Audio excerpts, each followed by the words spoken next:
Matt Stepp, Dave Campbell's Texas football back here at the Texas High School Coaches Association Convention. Here with the head coach of the Bosqueville Bulldogs, Coach Clint Zander. Coach, thanks for taking a few minutes to chat with us on a very busy Monday for you, I'm sure. You bet.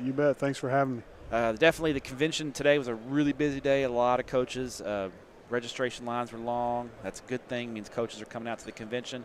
What was on your plate for today as far as were there any things you need to get done? We went up and listened to a couple coaches talk, and then we just got back from the regional meeting, and that's important to support the association and make your voice known and vote guys into roles that can help us build this organization and this association. It seems like the convention gets bigger and bigger every year. There's more and more vendors out here, more and more guys, and more coaches here. It seems like it's a great thing. Have you been checking out all the vendors as well? You see anything cool that you like? Yeah, there's a few things. Army has a little app over there where you can input some plays, and basically it becomes a virtual reality video game where your kids can get some reads off the field, and we're looking forward to implementing that some and seeing if it can help us. All right. Let's look ahead to the 2018 season. You guys have always been in the mix in the Central Texas area, been one of the better teams at the small school level. I know you bring back a good amount of starters this year. What can Bulldog fans expect to see in 2018? What kind of team will you got? What's your team's personality going to be? Well, we're pretty excited about our offense. We've got every one of our skill kids back, and we add a transfer kid in that wasn't eligible for varsity last year that hopefully will help us. Quarterback that threw for a lot of yards last year is only a freshman, and probably one of the fastest kids in our division, if not the fastest kid in our division in the state of Texas on the field. So we hope to have some big explosive plays offensively. Got to kind of build an offensive line to make those things happen. We graduated 4 up there, but we feel like we've got some guys to put in place there. We're going to change defensively a little bit and go from a 4-3 to a 3-4. Try to get a little more speed on the field. So, we're looking to play in a fast game and being able to use our speed to our advantage. What's the old saying? You can't coach speed, can you? Amen to that. But it's fun. It's fun coaching it, isn't it? It definitely is. It definitely is. It's a fun thing. Your district. I mean, you've been going toe to toe for the past few years with Mart. I mean, they're great program over there. No doubt. Coach Hoffman does a great job with those guys, and they're defending state champs. But they're actually dropping down. So your district, how do you see things playing out? It's still going to be tough, I know. But who are the teams that you really think have a chance that you need to keep an eye on? I think Italy and Riesel are probably the top 2 in our district with us. I haven't seen Moody. I haven't seen Bruce Folletti. Axtell is still building back to where they have been in the past, and Itasca, they're got a new coach and starting over again. So I think from the forefront, Italy and Riesel are probably the top 2 competitors besides us in the district, and Italy's always going to have some talent and speed and they have a new coach as well. New coach with Coach Horn. Yeah. He knows his X's and O's for sure, and he knows how to get the best out of kids. So it'll be interesting to see how that pans out. We get them early in district, so hopefully they're still learning some things and we can take advantage of it. But Riesel's got great coaching, Coach Little, who's won some state championships. Yes, he has. He was at Chilton, right? At Chilton, yes, sir. And then his defensive coordinator is Bruce Brignac, who I actually worked with in the past at Marlin, and he's a great defensive mind. So they've got some good things going on over there, and those kids play hard. So it'll be a tough district. We feel like that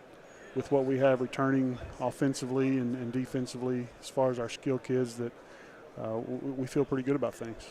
Here's a question for you. As far as you guys have made some deep playoff runs in the past, you've played 3-4 rounds in the past. So you've gotten to that point where you almost have to start. I know coaches don't like to look ahead, but when you're scheduling playoff games, especially the days of the playoff games, that means something. You got to try to get that lined up and get locations set up.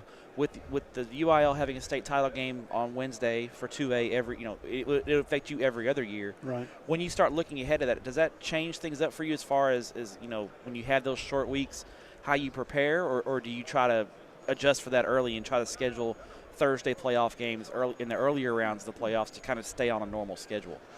We haven't been in the position in the past to necessarily think that far down the line as far as the state championship playing on Wednesday, but we do feel that, it's always been my personal opinion that if I think we're pretty dominant over the team we're going to play, we might want to play that on a Thursday, give us, another day of rest if we have to play Friday next week, or another day to scout. So I know I talked with Coach Hoffman a little bit this year after their run, and, they played their semifinal game on a Friday and had to turn around and play championship game on Wednesday. And yeah. They had to travel a little bit for that game. They had to go out to Snyder, I think. They did, and there was something.